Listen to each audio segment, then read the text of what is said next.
Okay, so now moving on to the question number 4. What are the factors which influence the adsorption of a gas on a solid? कि कौन से factors से किसी gas की solid surface पे adsorption affect होती है. ठीक है, हमारे पास ये एक सॉलिड सरफेस है. अब इसके सरफेस पे गैस के मॉलिक्यूल्स आके एड्जॉर्ब होंगे, तो कौन से फैक्टर्स हैं जो इसको या तो इंक्रीज करेंगे या डिक्रीज करेंगे. ठीक है, तो देखते हैं. The first factor is nature of gas. अब सभी गैसेस इस सरफेस पे, सॉलिड के सरफेस पे बराबर फोर्स से अट्रैक्ट नहीं होंगी.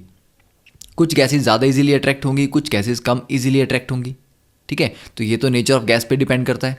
जैसे कि अगर आप लिक्विफिकेशन की ट्राई करें तो अगर आपको मैं एग्जांपल दूं, जैसे कि हाइड्रोजन गैस आपके पास दी गई है, ऑक्सीजन गैस है, अमोनिया है और HCl है.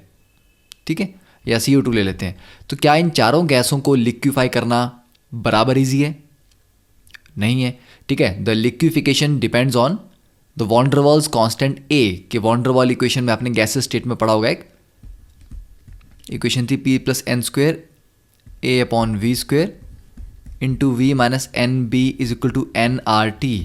तो ये जो A है, this von der Waal constant A, ये अट्रैक्टिव फोर्सेस को डिफाइन करता है. तो जितनी ज़्यादा अट्रैक्टिव फोर्सेस होंगी गैसेस के बीच में, उतनी जल्दी उनको लिक्विफाई करना पॉसिबल है. तो सभी गैसेस बराबर इजीली लिक्विफाई नहीं होती. जिनके बीच में अट्रैक्टिव फोर्सेस स्ट्रांग होती हैं वो जल्दी लिक्विफाई होती हैं, और जिनके बीच में अट्रैक्टिव फोर्सेस वीक होती हैं वो ज़्यादा एफर्ट लगाने पे या ज़्यादा प्रेशर लगाने पे लिक्विफाई होती हैं. तो पहला तो हो गया नेचर ऑफ गैस. ठीक है, तो नेचर ऑफ गैस में हम क्या लिख सकते हैं? Gases which are easily liquefiable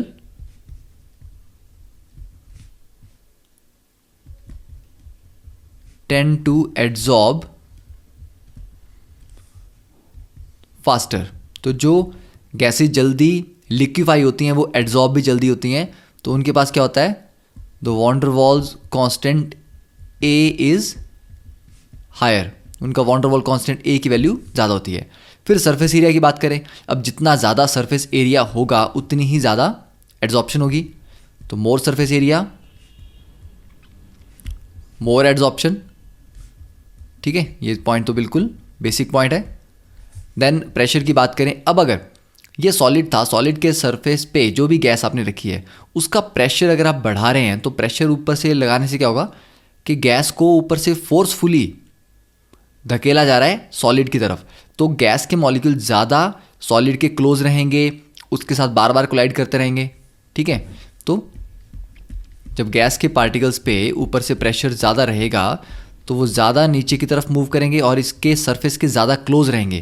close रहेंगे तो उनकी एड्जॉर्प्शन ज़्यादा ईजी है.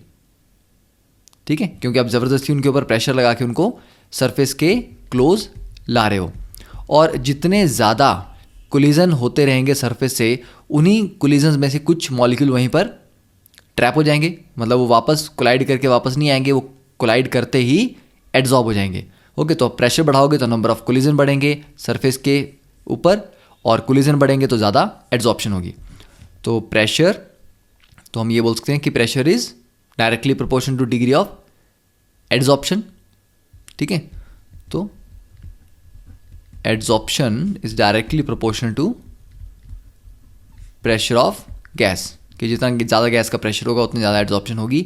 अब टेम्परेचर की बात करें. अब अगर मैं सिस्टम को यहाँ से हीट करना स्टार्ट करता हूँ तो हीट करने पे क्या होगा? मैं एक्सटर्नल एनर्जी सप्लाई कर रहा हूँ. अब ये जो गैस के पार्टिकल्स आके मान लीजिए यहाँ पर एड्जॉर्ब हुए भी थे. ठीक है, अब क्यों ये टिके हुए हैं यहाँ पे? क्योंकि इन दोनों के बीच में अट्रैक्टिव फोर्सेस हैं, सॉलिड और गैस के मॉलिक्यूल्स के बीच में. अब अगर मैं हीट दूंगा तो इन पार्टिकल्स को, गैस के पार्टिकल्स को भी एनर्जी मिलेगी. ठीक है, काइनेटिक एनर्जी इनकी बढ़ेगी. तो धीरे धीरे हो सकता है कि ये इस अट्रैक्टिव फोर्स को ओवरकम करके बाहर निकल जाएं. तो मतलब टेम्परेचर बढ़ाने पे नॉर्मली क्या होना चाहिए? एड्जॉर्प्शन कम होनी चाहिए. तो adsorption normally decreases with increase in temperature. तो टेम्परेचर बढ़ाने पे नॉर्मली डिक्रीज करती है, since adsorption is an exothermic process. तो ये एक्सोथर्मिक प्रोसेस है जिसमें हीट रिलीज होती है। तो केमिकल इक्विलिब्रियम में अगर आपने ली चैटलियर प्रिंसिपल पढ़ा है, तो जिस भी रिएक्शन में हीट रिलीज होती है मतलब उसको हीट नहीं चाहिए, उसको आप और दोगे तो वो फेवरेबल नहीं होगा, वो अनफेवरेबल हो जाएगा। तो एक्सोथर्मिक लो टेम्परेचर पे ज़्यादा होते हैं, ठीक है। बट स्टिल हमने पढ़ा कि केमिकल एड्सॉर्प्शन में कुछ टेम्परेचर की रिक्वायरमेंट होती है कि हाई टेम्परेचर पे केमिसॉर्प्शन होती है। उसका मतलब ये नहीं है कि टेम्परेचर बढ़ाने पे हमेशा केमिसॉर्प्शन बढ़ती है। उसका मतलब ये है कि कुछ टेम्परेचर चाहिए एक्टिवेशन एनर्जी को प्रोवाइड करने के लिए।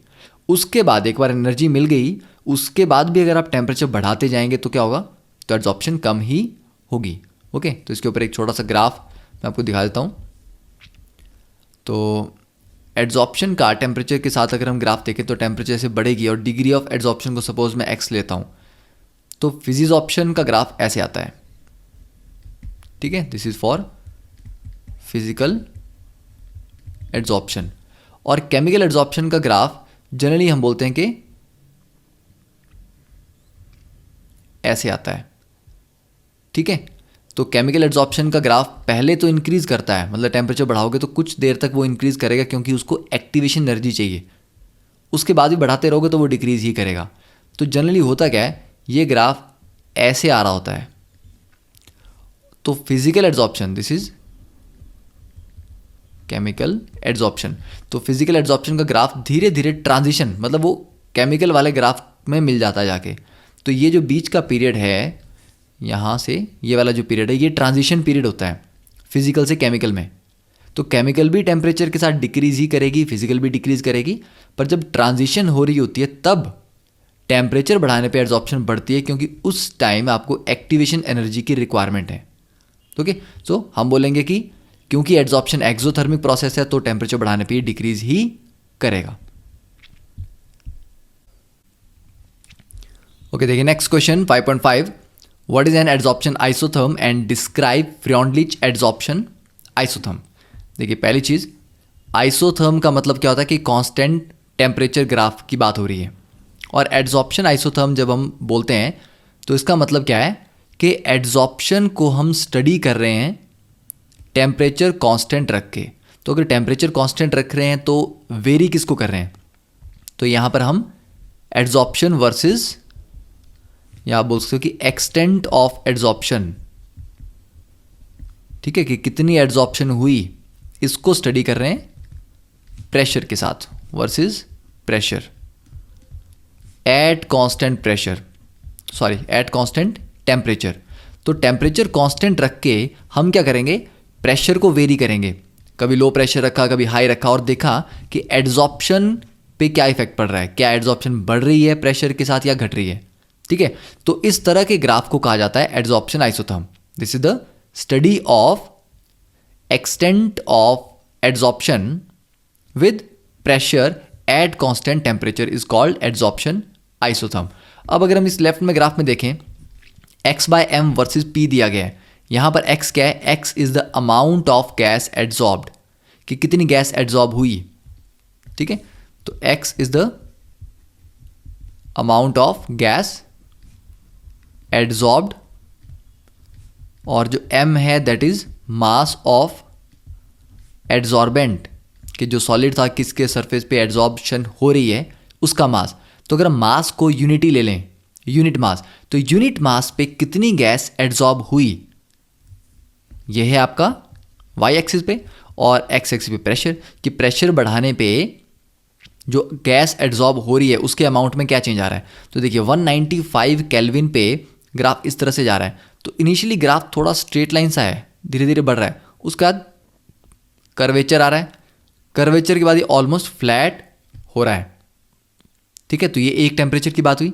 अब अगर हम टेम्परेचर बढ़ा दें 195 से 244, तो टेम्परेचर बढ़ाने पे क्या हुआ, पहले इस प्रेशर पे इतनी गैस एड्सॉर्ब हो रही थी, अब 195 पे अब हाई टेम्परेचर पे क्या हो रहा है, इतनी सी गैस एड्जॉर्ब हो रही है, मतलब कम गैस एड्जॉर्ब हो रही है। तो ये हमारे प्रीवियस क्वेश्चन को भी कंफर्म करता है कि टेम्परेचर जैसे बढ़ा रहे हैं एड्जॉर्प्शन कम होती जा रही है। ठीक है, और बढ़ा दिया टेम्परेचर 273, एड्जॉर्प्शन और कम हो गई। ठीक है, तो ये तीन ग्राफ जो हैं ए बी सी, ये तीनों क्या है, एड्जॉर्प्शन आइसोथर्म है, क्योंकि तीनों कांस्टेंट टेम्परेचर्स को बता रहे हैं। ए ग्राफ पूरा का पूरा 195 केल्विन पे बनाया है, बी ग्राफ 244 केल्विन पे और सी ग्राफ 273 केल्विन पे है।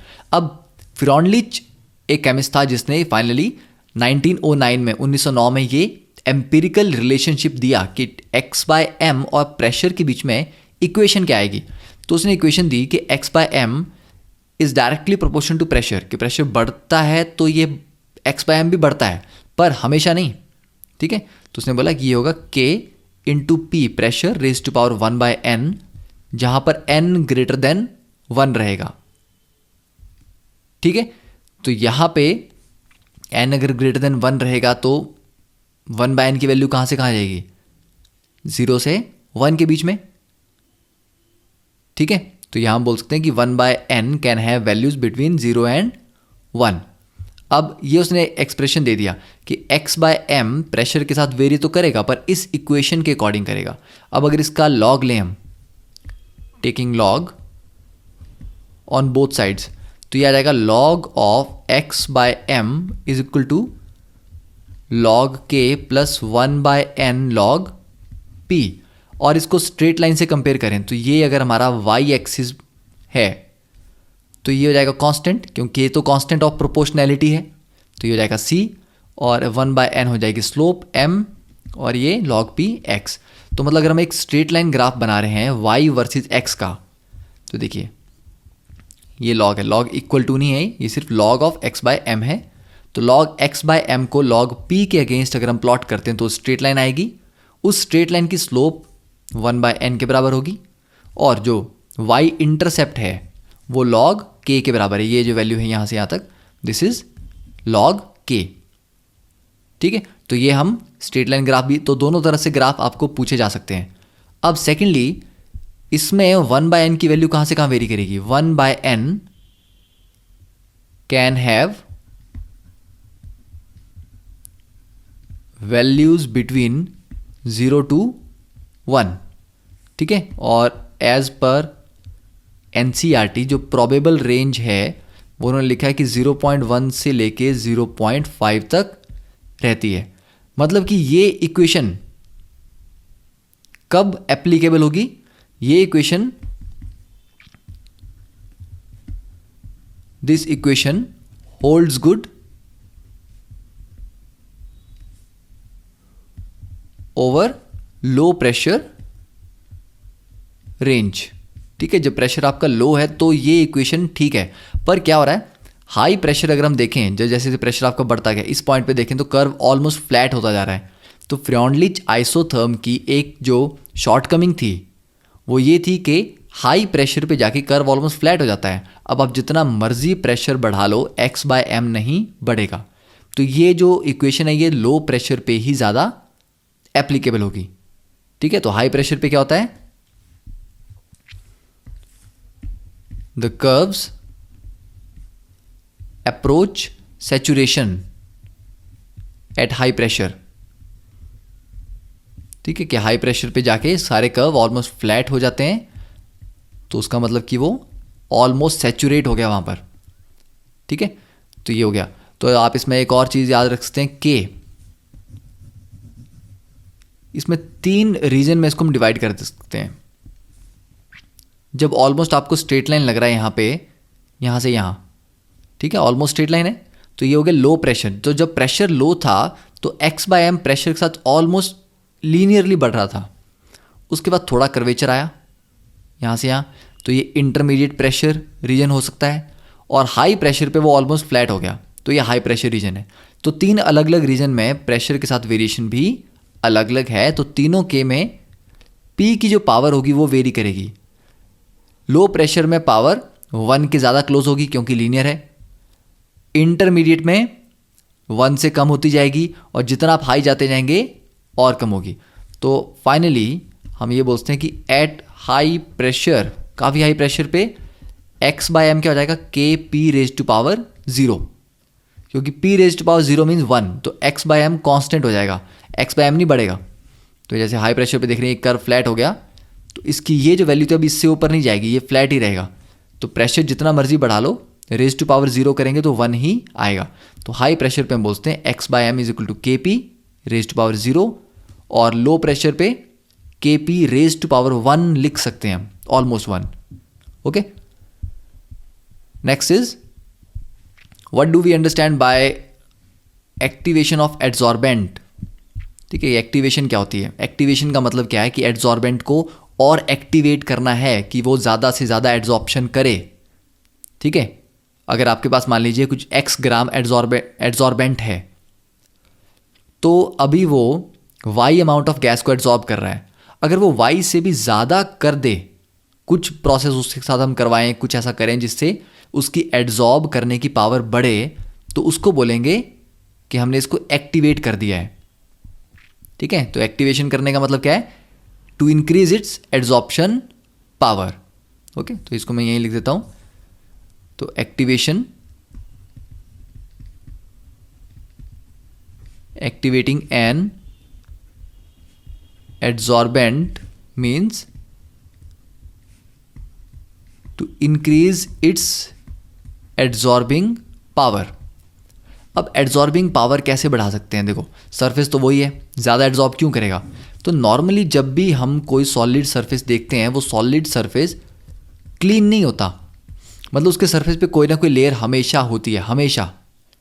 ठीक है, एब्सोल्युटली क्लीन सरफेस तब होगा अगर वो फ्रेशली प्रिपेयर्ड है। कि अभी आपके पास एक मेटल का पीस था, सॉफ्ट मेटल, उसको आपने जस्ट बीच में से काट दिया, वो जो सरफेस बना वो अभी इमीडिएटली क्लीन है, पर जैसे वो एटमॉस्फेयर के साथ कांटेक्ट में आएगा, उसके सरफेस पे एटमॉस्फेयर की गैसेस एड्सॉर्ब होना स्टार्ट हो जाएंगी। ठीक है, तो मान लीजिए कि इसमें क्या था, कुछ जगह ऑलरेडी कुछ एड्सॉर्प्शन हो रखी थी, तो जो अवेलेबल एरिया है वो कितना है? ये एरिया है अवेलेबल, ये एरिया अवेलेबल है, और यहाँ थोड़ा सा एरिया अवेलेबल है। ठीक है, अब अगर मैं ये जो ऑलरेडी एड्सॉर्ब हो रखे हैं इनको निकाल दूं, तो सारा का सारा एरिया फिर से अवेलेबल हो जाएगा, तो मेरे पास अवेलेबल सरफेस एरिया बढ़ गया। ठीक है, तो एड्सॉर्बिंग पावर कैसे बढ़ाएंगे? By increasing available surface area. ठीक है, तो एक तरीका तो इसको काट दो, तो अवेलेबल सरफेस एरिया के लिए क्या है? Divide it into smaller particles, कि जो भी आपके पास एड्सॉर्बेंट है उसको तोड़ते जाओ, तोड़ते जाओगे तो नए नए सरफेस क्रिएट होते जाएंगे, तो सरफेस एरिया बढ़ेगा, तो एड्सॉर्बिंग पावर भी बढ़ेगी। दूसरा क्या है कि तोड़ना नहीं है उसको, पर उसके सरफेस पे जो ऑलरेडी कुछ पार्टिकल्स एड्सॉर्ब होंगे उनको निकाल दो। ठीक है, तो डिसॉर्प्शन, निकालने का मतलब है desorption, desorption of already adsorbed, आप बोल सकते हो गैस या लिक्विड है, जो भी उसके ऊपर ऑलरेडी एड्सॉर्ब्ड है। ये कैसे करेंगे हम? हीट करके। ठीक है, तो उसको अगर आप किसी टेम्परेचर पे, अच्छे टेम्परेचर पे हीट करें, जैसे कि जनरली चारकोल को 700 से लेकर 1300 केल्विन के बीच में हम हीट करते हैं, तो स्ट्रांगली अगर हीट करेंगे इसको आप, तो क्या होगा? ये सारे जो सरफेस पे कोई भी लेयर बनी होगी अगर, वो निकल जाएगी। ठीक है, पूरा सरफेस साफ हो जाएगा, बिल्कुल क्लीन। अब उसको आप इमीडिएटली कहीं पर एड्सॉर्प्शन के लिए यूज़ कर सकते हैं। ठीक है, एड्सॉर्प्शन करते टाइम हीट नहीं करना है, हीट करके सिर्फ सरफेस आपको साफ कर देना एक बार, और उसके बाद इमीडिएटली उसको आप वैक्यूम में स्टोर करें, और उसके बाद जहाँ पर भी यूज़ करना वहाँ ले जाएं। तो this is called activation of adsorbent. Okay, so that is all for this lecture. Next lecture we'll start with the question number 7.